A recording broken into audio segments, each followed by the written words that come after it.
guulaysatee gobonnimo dhisno gobonnimo dhisno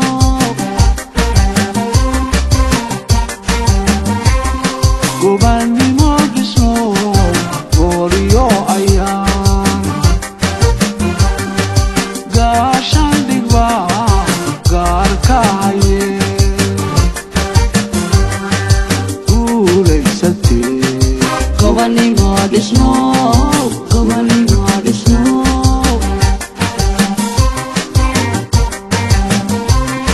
calayowgayga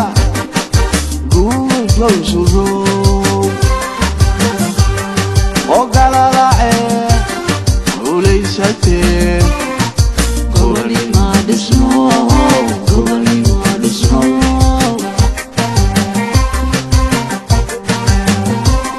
calayowgayga guud low surow oo galalacee guulaysatee gobonnimo dhisno gobonnimo dhisno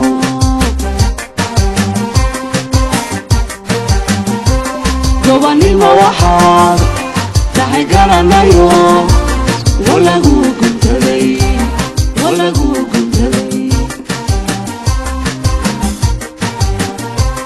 gobonnimo waxaad tahay garanayo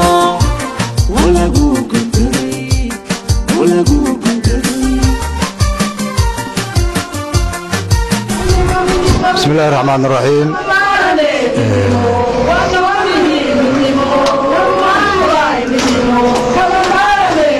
marka hore waxaan salaamayaa odayaasha dhaqanka marka labaad waxaan salaamayaa dhalinyarada odayaasha gabdhaha culimadiinka in alle intaan ka tago waxaan ku salaamayaa salaanta islaamka assalaamu calaykum waraxmatullaahi wabarakaatu salaan kadib wax la dhihi lahaa oo hari ma jiraan saad ogtiinba maamuladii aan isla soconnay ayaa aad u warbixiyey waxay ka tageen ma jiraan wixii sir ah oo gaar la isugu sheegi lahaa ama odayaasha loo sheegi lahaa ama dhallinyarada loo sheegi lahaa ama gabdhaha loo sheegi lahaa waa meesheeda laakiin waxyaabihii aan soo marnay si dhab ah ayagaa ugu jawaabay horta marka hore waxaan idiin sheegayaa haddaad dawladdii sugayseen idinla joogaan maanta dhammaan waa maamulkan sababtoo mar hadday la soo kulmeen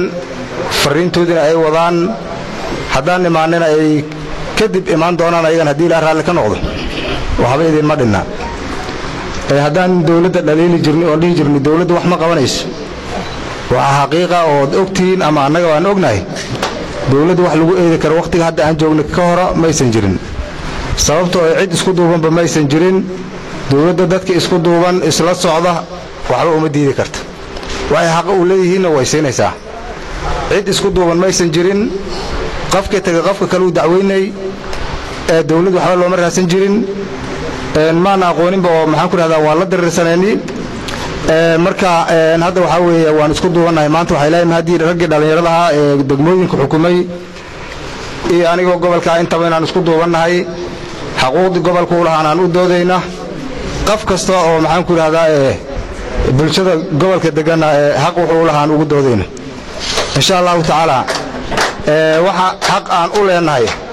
nooc kastoy tahay waan heli doonaa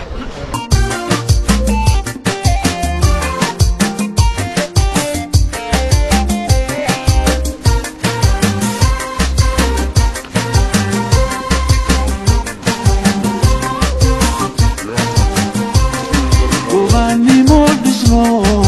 gooriyo ayaan gaashaan dhigba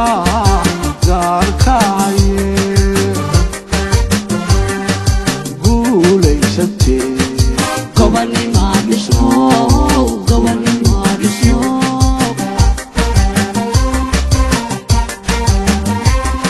gobonnimo